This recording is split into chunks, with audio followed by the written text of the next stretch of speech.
Здравствуйте! В эфире Пятого канала информационная программа «Новости». В студии Татьяна Маннова. Сегодня в выпуске. Поддержка фермеров, сохранение поголовья крупного рогатого скота, развитие оленеводства. Приполярье посетил исполняющий обязанности министра сельского хозяйства и потребительского рынка Республики Коми. Чиновники проводят с детьми разговоры о важном. В Рио главы Инты пообщался с гимназистами на тему, посвященную Году защитника Отечества.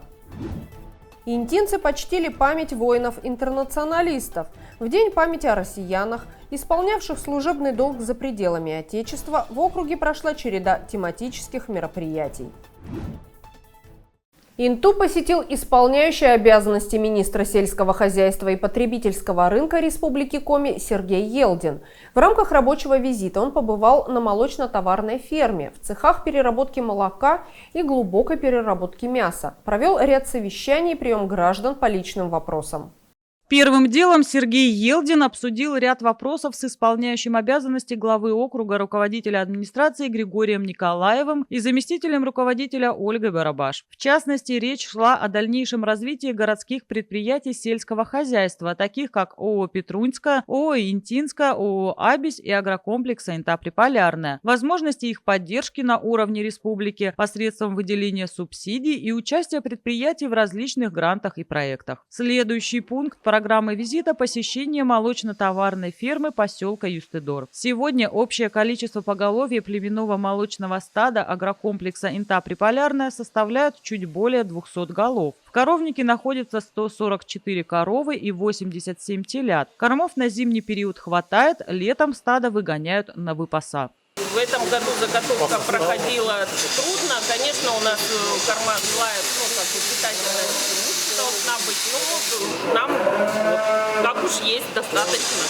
Я думаю, что до июня мы на выпаса ходим. То есть у нас такая технология, то есть нам кормов, чтобы круглогодично держать скот, не совсем хватает всегда. И мы принимаем решение с июля где-то до середины сентября мы находимся на выпасах.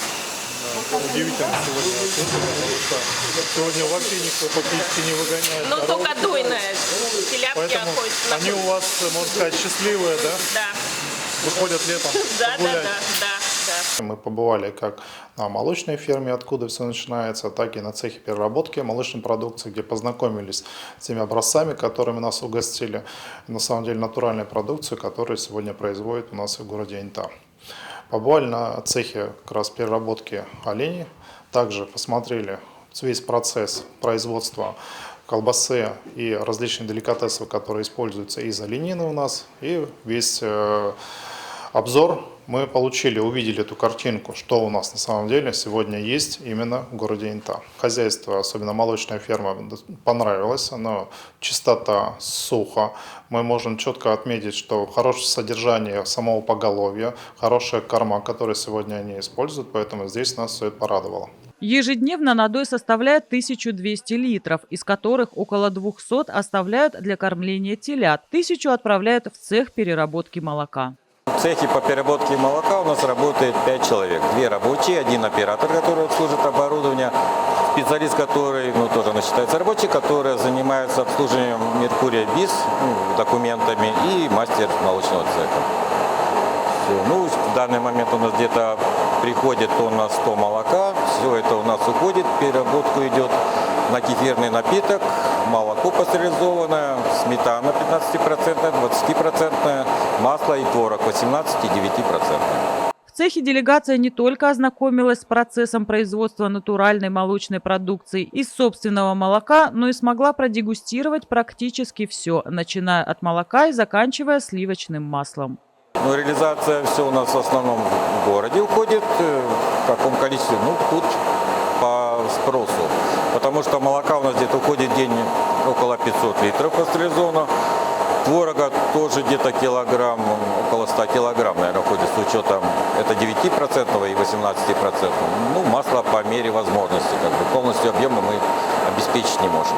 Детские сады, наверное, процентов 60 уходят детские сады, 60-70, остальное идет уже по точкам нашего города. Следом Сергей Елдин посетил цех глубокой переработки мяса, общество с ограниченной ответственностью «Интинское». Это один из резидентов арктической зоны. Предприятие было выделено из структуры агрокомплекса «Инта Приполярная» и в основном занимается изготовлением продукции из оленины. Здесь трудится порядка 30 человек. У предприятия имеется свой забойный пункт на 21-м километре. Именно там и происходит заготовка оленьих туш. В период убойной кампании предприятие заготовило порядка 160 тонн мяса. Этого количества хватит на весь предстоящий год. Заведующий цехом провела приезжих гостей по всем помещениям, продемонстрировала камеры шоковой заморозки и хранения сырья и полуфабрикатов. В прошлом году 190 тонн забили, в этом 160 забили. Поэтому мясо у нас с убойного пункта поступает сюда. У нас здесь камеры, 2 шоковая камера, мы там да, камера шоковой заморозки и потом переносим на хранение. Я уже покажу, если пожелаете. То есть этого объема вам хватает на переработку на весь год? 160, да. Постоянно будут люди, которые у вас работают в СУПО, они постоянно будут трудоустроены у нас, да? Да. Они у нас молодцы, они из года в год перерабатывают все больше продукции, как бы. Нормально. С каждым годом у нас идет увеличение продаж. Здесь у нас мясо в тушах. На убойном пункте мы мясо заворачиваем в пленку, она лучше сохраняется. То есть нет такой усушки на ребрах особенно. И это у них особенность предприятия. Тоже не делают, чтобы вот так вот каждая туша была отдельно. да, пленку. В цехе имеется камера дефрострации, но сейчас ввиду небольших объемов ее не используют. У нас есть автоматическая дефростация, но мы сейчас получаем так, что мы за сутки получаем, мы не пользуемся ввиду экономим электроэнергию. Вот так мы развешиваем на дефростацию мяса. То есть они просто естественно у вас оттаивают? Естественным способом оттаивают. Это у нас на полдня работы сегодня. Сколько туш вообще перерабатываете? Перерабатывается в среднем 400-500 килограмм на одного человека. Это у нас обвальчик этим занимается. Плюс кабалки идет жиловка. У нас женщина жилует 1,5 человека на одну тушу, на целый день, 2 обвальщика и жилочницы. Обвалкой туш занимаются мужчины. Тут же рядом женщины производят жиловку мяса, разделку и сортировку кусков в соответствии с наименованием продукции. Гости осмотрели колбасный цех, камеру сушки и созревания сырокопченой продукции, увидели процесс фасовки полуфабрикатов, таких как котлеты или антрикоты, и готовой продукции – чипсы и полоски из оленины, сырокопченые колбасы. В этом году мы поставили на наши склады порядка 161 тонны мяса оленины. Это нам хватит на год, на целый год на переработку. У нас в цеху работает порядка 20 человек.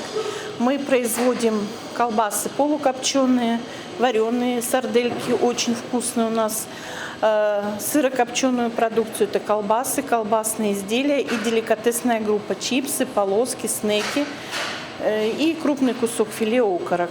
Продукция вся пользуется спросом, все у нас уходит, очень все вкусно. Приглашаем в наши магазины попробовать это все. Интинская производит широкий ассортимент продукции, разнообразные колбасы, копченые полуфабрикаты и деликатесы, в том числе ценнейшую по своему составу продукцию из мяса северного оленя. Всего порядка 100 наименований изделий. В прошлом году предприятию удалось выиграть в проекте «Народный бюджет» и приобрести вакуумный массажер мяса для улучшенной подготовки сырья к производству. Наше оборудование требует, естественно, модернизацию. Оборудование старое, частично что-то мы нам приобретали. В прошлом году мы купили за народный проект. Большое спасибо нашим интинцам, которые помогли, проголосовали за нас. Мы приобрели новый массажер, мы сделали новые полы на складе. Потом в этом году мы приобрели вакуумный аппарат очень хорошего качества. Сейчас надеемся на наладку. Но, естественно, необходимо заменять постепенно все оборудование. А так вот работаем. Хочется, конечно, много автоматического оборудования, но в основном у нас вся ручная работа. все у нас у девочек, у мальчиков делается руками. Мы побывали как на молочной ферме, откуда все начинается, так и на цехе переработки молочной продукции, где познакомились с теми образцами, которыми нас угостили. На самом деле натуральной продукцию, которую сегодня производят у нас в городе Инта. Побывали на цехе как раз переработки оленей, также посмотрели весь процесс производства колбасы и различных деликатесов, которые используются из оленины у нас, и весь обзор мы получили, увидели эту картинку, что у нас на самом деле сегодня есть именно в городе Инта. После обеда состоялся личный прием на площадке Интинского отделения партии «Единая Россия» с населением и рабочая встреча с руководителями интинских аграрных хозяйств. На личном приеме мы обсудили как раз меры поддержки, которые есть со стороны министерства для начинающих фермеров. То есть один из посетителей предлагал свои идеи, что может быть в качестве развития сельхозотрасли на территории города Инты. Мы им все это рассказали, подсветили и обменялись контактами для того, чтобы продолжить дальнейшую работу. Также был вопрос по сохранению молочной фермы. Также мы пояснили, что вопрос сегодня зависит только непосредственно от самого предприятия. То есть мы не принимаем решение по закрытию или открытию фермы, как работает предприятие. Сегодня все стабильно, все меры поддержки, которые есть со стороны государства, они предприятию оказываются. По словам исполняющего обязанности министра Сергея Елдина, вопросы, которые поднимались в ходе встреч, требуют системного подхода. Поддержка фермеров, сохранение поголовья скота, развитие оленеводства – это важные задачи, которые позволяют обеспечивать продовольственную безопасность и развитие сельских территорий. Все обращения приняты в работу, и по каждому из них будут даны конкретные решения.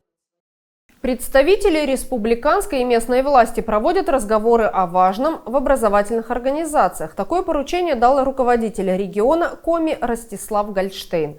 В Инте первый урок провел временно исполняющий обязанности главы округа руководитель администрации. Григорий Николаев пообщался с учащимися гимназии номер 3 на тему, посвященную Году защитника Отечества. Каждый понедельник первым занятием во всех школах страны и учреждениях среднего профессионального образования уже не первый год проходят разговоры о важном. Темы классных часов самые разные, затрагивающие и простые человеческие ценности, например, дружбу, уважение к труду, сохранение исторической памяти, милосердие, справедливость и рассказы об известных исторических личностях. Причем темы педагоги стараются подбирать к предстоящим знаменательным датам. Урок о важном, приуроченный к 200-летию со дня рождения выдающегося адмирала российского флота Федора Ушакова, провел в минувший понедельник Григорий Николаев, временно исполняющий обязанности главы Интинского округа, для учеников 5-7 классов гимназии номер 3. Посмотрите на портреты этих людей, которые будут сегодня героями нашего урока. Разговора о важном. Знаете ли вы, кто это? Кто-нибудь знает кого-нибудь из них? Кто там? Пожалуйста. Правильно. Это Федор Федорович Ушаков. Он выдающийся флотоводец, создатель новой тактики морского боя,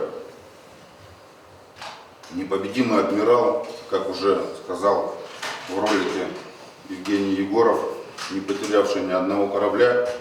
Второй, кто был у нас на рисунке, на фотографии, это патриарх, святитель Тихон, патриарх московский и всея Руси. В апреле этого года исполнится 100 лет со дня его кончины. А кто из изображенных троих людей наш современник?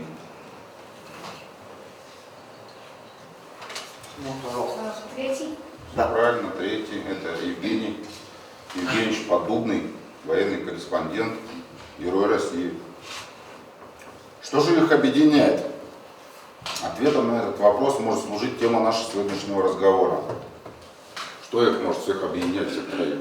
То, что они все служат Отечеству. Правильно, совершенно верно. Сегодня мы поговорим о том, что такое служение Родине и почему имена Федора Ушакова и патриарха Тихона навсегда вошли в историю. Как вы думаете, что значит служить Отечеству?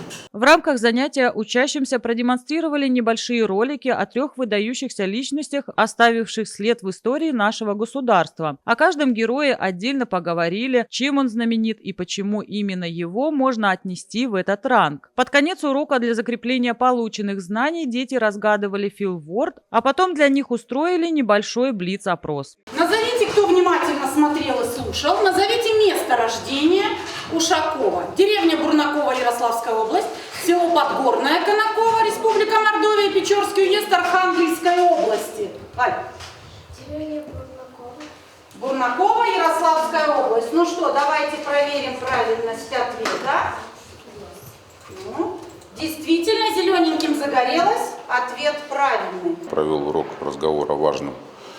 Тема урока у нас затрагивала великого флотоводца Ушакова Федора Федоровича, патриарха всей Руси Тихона и нашего героя России, военного корреспондента Евгения Евгеньевича Поддубного. Я считаю, что на сегодняшний день это очень важно для нашего молодого поколения.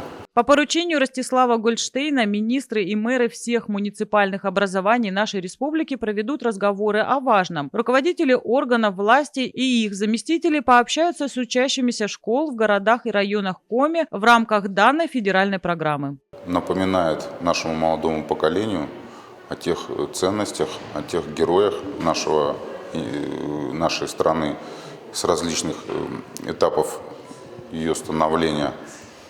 Ну и воспитывает в них ответственность, патриотизм. И я считаю, это на сегодняшний день очень важно. В предстоящий понедельник разговоры о важном проведет заместитель руководителя администрации округа Елена Моторина. Урок состоится в 8-й школе. Долгожданная мечта интинского школьника осуществилась. Накануне Нового года учащийся 2 класса лицея номер 1 Костя Чупров загадал желание получить в подарок шведскую стенку. Мама оформила заявку на сайте «Елки желаний» и вместе с сыном ждала чуда, и вот оно случилось. Мечту 8-летнего ребенка исполнил заместитель председателя Совета округа Виталий Ладыгин. Депутат НТ принимает участие в акции «Елка желаний» несколько лет подряд. Говорит, делать подарки детям ему очень приятно. Дети – это наше будущее. Вот. Да, не первый раз уже участвуем в этой акции. В преддверии Нового года был снят шарик с «Елки желаний». Ну вот, к сожалению, немножко доставочка задержалась с другого города. Но ничего, все сделали, все выполнили, как бы все замечательно. Я думаю, что Константину понравится наш подарок. Мальчик в восторге. Теперь он сможет заниматься физкультурой дома. Мама тоже очень довольна. Когда семье Чупровых сообщили, что они могут забрать подарок, обрадовались и даже не сразу поверили. В «Елке желаний» Костя с мамой принимает участие первый раз. Заявку записали сами, я через сайт нашла и сделала заявку. Выбор на подарок мы не задумывались, потому что ребенок очень любит спорт, очень любит лазить по канатам, на кольцах, поэтому горка, она не была лишней, конечно. Ну не горка, а вот стенка вот эта, да. Мы ее хотели. В школе он занимается на такой. Семья Чупровых совсем не расстроилась, что новогоднее желание исполнилось только сейчас. Юлия Васильевна говорит, это отличный подарок сыну ко Дню защитника Отечества. Это наоборот даже более интереснее, потому что когда ты уже не ждешь, не надеешься, и тут такой сюрприз, это как-то вдвойне получается сюрпризом. Накануне Нового года дети просили у Деда Мороза разные подарки, как материальные, так и нематериальные. В рамках всероссийской акции «Елка желаний» все мечты интинских ребятишек исполнены.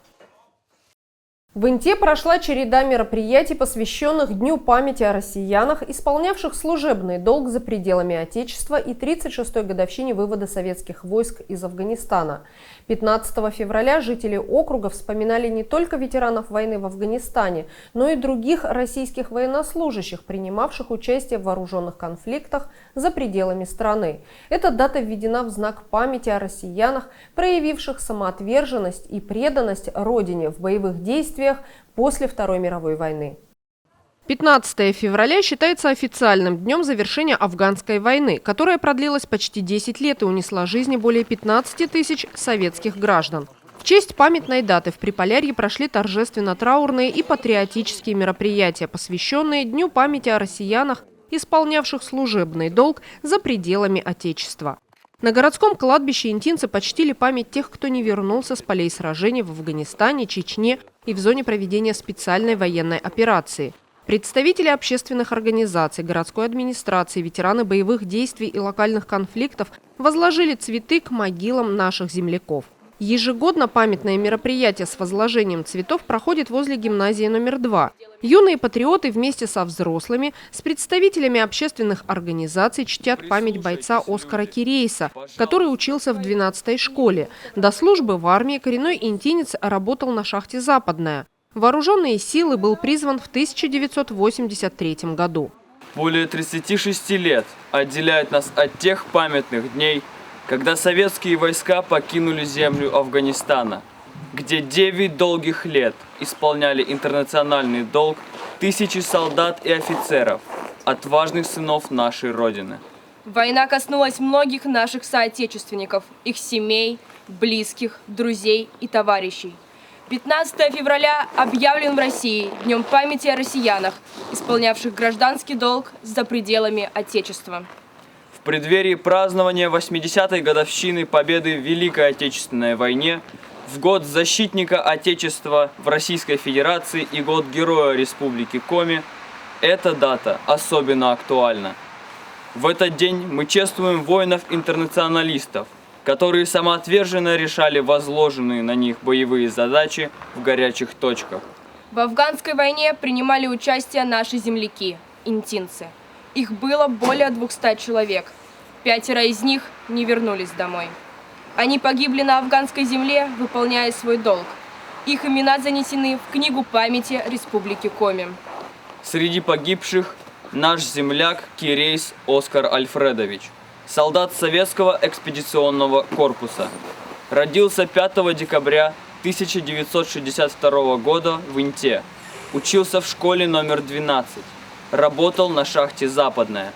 29 марта 1983 года был призван в вооруженные силы. Служил в составе советских войск в Афганистане. Он участвовал в 10 боевых операциях в провинциях Кабул, Парван, Каписа. 5 июня 1984 года в составе парашютно-десантного взвода Оскар Кирейс занимал оборону на одной из высот в районе города Джалалабада. Находясь на фланге, обнаружил мятежников, которые скрытно продвигались к огневым позициям взвода. В ходе ожесточенного боя был смертельно ранен. В 1987 году в память об Оскаре Кирейсе на здании гимназии была торжественно установлена мемориальная доска. Здесь часто проводятся патриотические мероприятия. По инициативе ветеранов войны в Афганистане и участников боевых действий в Чечне, а также боевого братства пограничных и воздушно-десантных войск, в Инте проводится масса тематических акций. В Интинской автошколе ДСААФ России создана галерея памяти, которую оформили общественники. Ежегодно 15 февраля возле экспозиции со стендами с фотографиями и биографией участников вооруженных конфликтов проходят памятные мероприятия. Ветераны боевых действий возлагают цветы, рассказывают об исторических событиях, которые происходили в те годы в Афганистане, вспоминают товарищей, свою службу в рядах советской армии и то, как им пришлось выполнять интернациональный долг. Службу в Афганистане прошли более 620 тысяч военнослужащих. Не менее 15 тысяч солдат и офицеров погибли. 92 человека были удостоены звания Героя Советского Союза и Героя Российской Федерации. Не обошла афганская война и наш Северный край. Ряды 40-й армии пополнили 4000 военнослужащих, призванных военкоматами Коми СССР. На службу в Афганистан были направлены более 200 индийцев. Из них 5 молодых ребят вернулись домой в цинковых гробах. Им навсегда оставшимися молодыми отдают дань памяти те афганцы, кому посчастливилось выжить в этой страшной войне. 15 февраля интинцы вспоминают не только ветеранов войны в Афганистане, но и наших земляков, принявших участие в различных вооруженных конфликтах. которые отдали свои жизни, исполняя служебный долг в разных точках земного шара. Эта дата символизирует не только скорбь по погибшим, но и напоминает о героизме тех, кто в разные годы защищал интересы Отечества за его пределами. В начале октября 2009 года в память о воинах-интернационалистах возле здания ОМВД был открыт памятник «Взрыв». Ежегодно интинцы выражают глубокую признательность и благодарность всем солдатам, которые мужественно исполнили свой долг. Знаменательная дата и радость встреч, воспоминаний и печаль, и скорбь вдовы и матери погибшего солдата. Мы вспомним всех, кто воевал в чужих горах. Тех, кто вернулся, каждого, кто там остался. Мы вспомним тех, кто с нами был еще вчера, но, к сожалению, годовщины не дождался. День памяти о россиянах, исполнявших служебный долг за пределами Отечества, отмечаемый 15 февраля, установлен федеральным законом о Днях воинской славы и памятных датах России.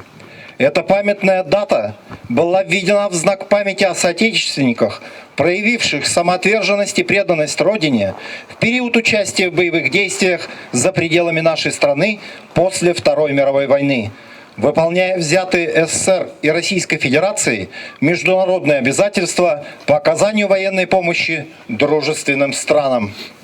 День памяти придал официальный статус памятным мероприятиям, посвященным исполнению россиянами служебного долга за пределами Отечества, традиционно проводимым ветеранами войны в Афганистане 15 февраля. В этот день, в 1989 году, последние подразделения ограниченного контингента советских войск вернулись на родину из Афганистана. В этом году в памятном мероприятии приняли участие руководство города, депутаты, представители общественных движений, участники боевых действий и локальных конфликтов, студенты, юноармейцы, волонтеры Победы, ветераны и старожилы города. Интинцы разделили боль утраты с теми, кто потерял своих друзей и близких, а также отдали дань уважения всем участникам боевых событий. Уважаемые земляки, ветераны локальных конфликтов, подрастающее поколение, сегодня в этот день мы отдаем дань уважения и памяти нашим воинам, сражавшимся за пределами нашего Отечества. Тяжело говорить. Они являются для нас ярким примером преданности своей отчизны. И сегодня, когда страна стоит на трудном рубеже, и наши бойцы продолжают служить Родине, исполняют свой воинский долг, мы гордимся всеми ими. Гордимся, уважаем. В эти нелегкие на самом деле времена, они в тяжелейших условиях продолжают проявлять стойкость, отвагу и мужество. Скорбим о тех, кто не вернулся. Память о каждом из них навсегда останется в наших сердцах. Быть воином, жить вечно. Спасибо, что мы собрались. То, что помним, чтим своих сослуживцев, с кем вместе проходили службу в период афганской войны. Но я хочу сказать, что кроме, наверное, было то время, когда Союз Советских Социалистических Республик оказывал свой интернациональный долг, значит, подписанный тот договор, но прошло время, и на текущий момент мы живем в другой стране, те договоры действуют, но не в полной силе. Поэтому и ветеранам, всем живым, я хочу пожелать крепкого здоровья, а в 2026 году объединиться нашим интинцам и выдвинуть своего кандидата в депутаты Государственной Думы Российской Федерации, чтобы отстаивать и лоббировать интересы воинов Афганистана. Долго шла афганская война. Наш северный город тоже отправил туда своих мальчиков. Вы прекрасно знаете, что 5 мальчиков не вернулись. 3 из них похоронены на нашем кладбище, на Интинском. Хочется сказать большое спасибо нашим ребятам, дружной команде ребят, которые служили в Афганистане, за ту заботу, за то почтение, которое как они чтут память своих ребят. Но наша местная организация ветеранов принимает активное участие в любой помощи, которая нужна нашим ребятам, воинам. Сегодня на СВО мы проводим очень большую работу в помощь нашим солдатам. Знаете, вот часто пишем в открытках «мирного неба над головой». Вот это как-то было мирного неба, а вот сегодня на самом деле очень хочется, чтобы небо было мирное, и чтобы над нашей головой светило всегда солнце. Спасибо большое.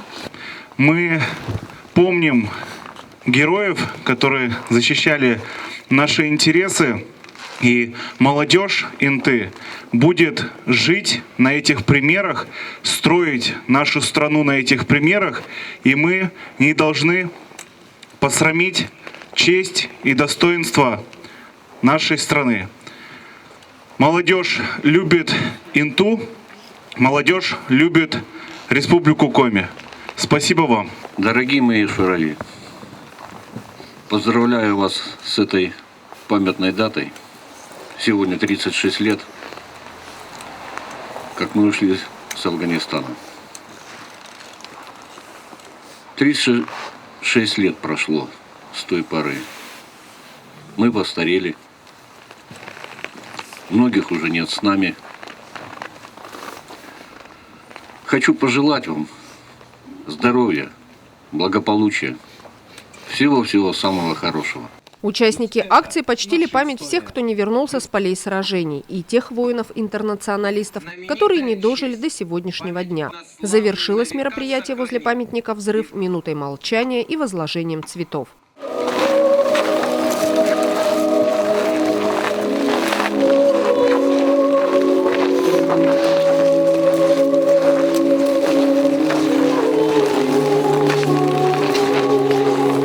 В День воинской славы ветераны боевых действий в Афганистане, Чечне, участники специальной военной операции были приглашены в городскую администрацию. На встрече с временно исполняющим обязанности главы округа Григорием Николаевым мужчины обсудили волнующие их темы. В Инте прошел фестиваль патриотической песни «Пусть память говорит». Это традиционное общегородское мероприятие, которое проводится на базе лицея номер 1. В нем принимают участие творческие коллективы всех образовательных организаций города. Фестиваль посвящен Дню памяти о россиянах, исполнявших служебный долг за пределами Отечества. В числе почетных гостей ветераны войны в Афганистане, участники боевых событий в зоне СВО, представители городской администрации, депутаты, общественники и старожилы города. Организаторы приурочили фестиваль к 36-й годовщине со дня вывода советских войск из Афганистана, году защитников Отечества и 80-летию победы в Великой Отечественной войне. На базе лицея уже несколько лет подряд проводится фестиваль «Пусть память говорит», который посвящен вот такой знаменательной дате, 15 февраля. Мы пригласили ветеранов чеченской, афганской войны. Мы пригласили ветеранов города нашего. Будут гости. Причем все школы, все образовательные организации, и колледж, и все 4 школы, и ЦВР пришли к нам для того, чтобы принять участие в этом фестивале. Проходили репетиции, готовились все очень тщательно. Ответственной за это мероприятие у нас педагог дополнительного образования Светлана Николаевна Ермакова, профессионал, которая очень ответственно относится.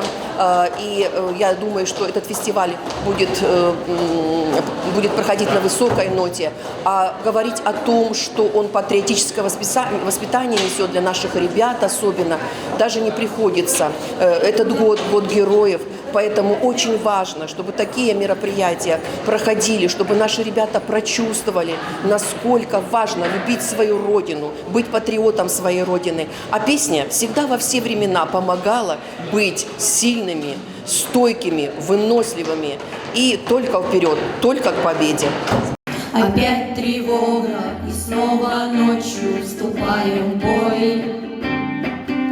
Когда же дембель я мать увижу и дом родной? Когда забуду, как полыхают в огне дома? Здесь нас стреляют, здесь, как и прежде, идет война. За перевалом, в ущелье опять стрельба. Остались трое лежать на камнях, и смерть глупа. А завтра, может, меня такая же ждет судьба. Здесь нас стреляют, здесь, как и прежде, идет война.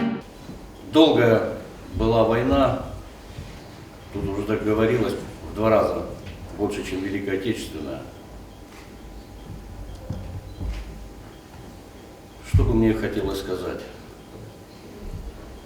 Во-первых, пожелать вам всем, вам, вашим близким, это мирного неба над головой, здоровья, благополучия, чтобы, наконец, закончилась специальная военная операция, наши земляки вернулись все живые, здоровые.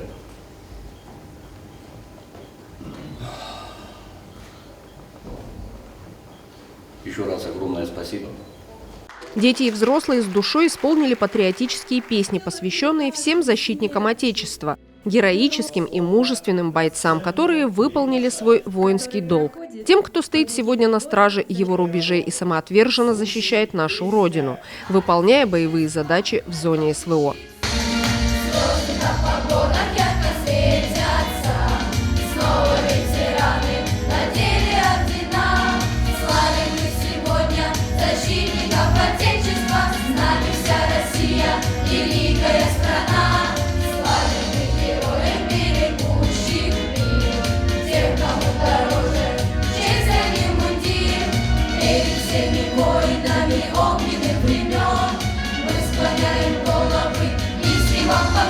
Защитники Отечества, России верные сыны. Защитники Отечества, надежный щит своей страны. Все когда-то закончится, и закончится бой. Без победы не хочется возвращаться домой. Подождите, родители, защитит вас иной. Я вернусь победителем в тихий майский денек. В наших сердцах великая сила, низкий поклон героям России. Пуля промчится, это стихия, вечная слава героям России, героям России. Патриотизм, любовь к родине, знание истории, уважение к старшему поколению, пережившему тяготы войны, для большинства учащихся интинских образовательных организаций не пустые слова. Юноармейцы, кадеты, волонтеры Победы восхищаются мужеством и героизмом всех наших воинов. Темную ночью никак не могу я уснуть. Звезды в безоблачном небе так ярко сияют. Здесь я когда-то родился, и здесь я живу. И я уверен, что лучшей страны не бывает. Там, где поет душа, там, где легко дышать и дарят свет места родные. Сердце я не предам, знаю я все отдам, чтобы жила моя Россия. Я считаю, что очень волнительно выступать. Мы выступаем, конечно, не первый раз, но вот такие смешанные чувства сейчас. Наша песня называется «А река течет», группа Любэ. Мы выбрали ее, потому что она очень патриотическая. Мы отдаем долг Родине, мы считаем, что мы довольно взрослые для такого. Мы скорбим, можно так сказать, за происшествия на Афгане, которые происходили. Очень это все волнительно выступать. Да, конечно, мы не первый раз выступаем. но все-таки каждый раз немного тревожно. Сядем за отцом, сядем вдвоем на крылечке до утра. Поговорим о том, о сём, да-да-дым, да-дудам, да-дуда.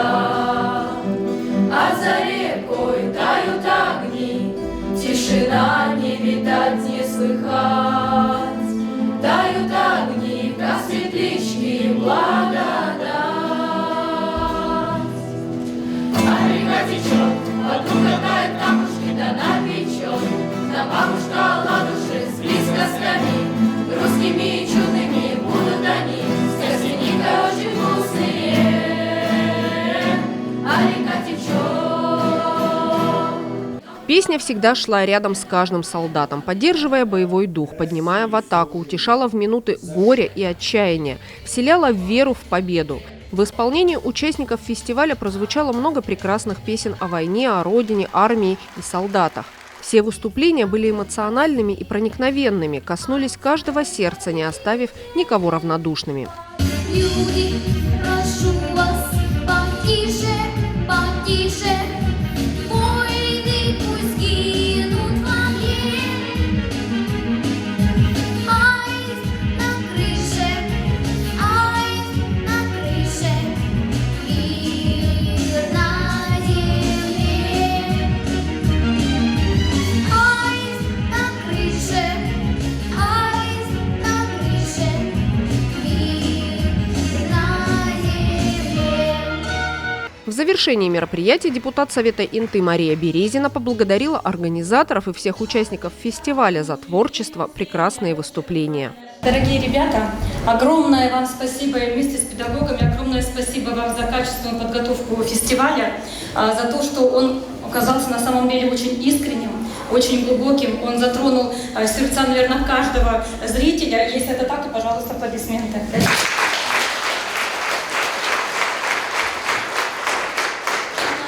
15 февраля – это не только день исторической странички нашей страны, это день памяти погибших воинов-интернационалистов, это день памяти и глубокого уважения ко всем нашим воинам, нашим защитникам, которые с честью и мужеством исполнили свой гражданский, воинский и интернациональный долг.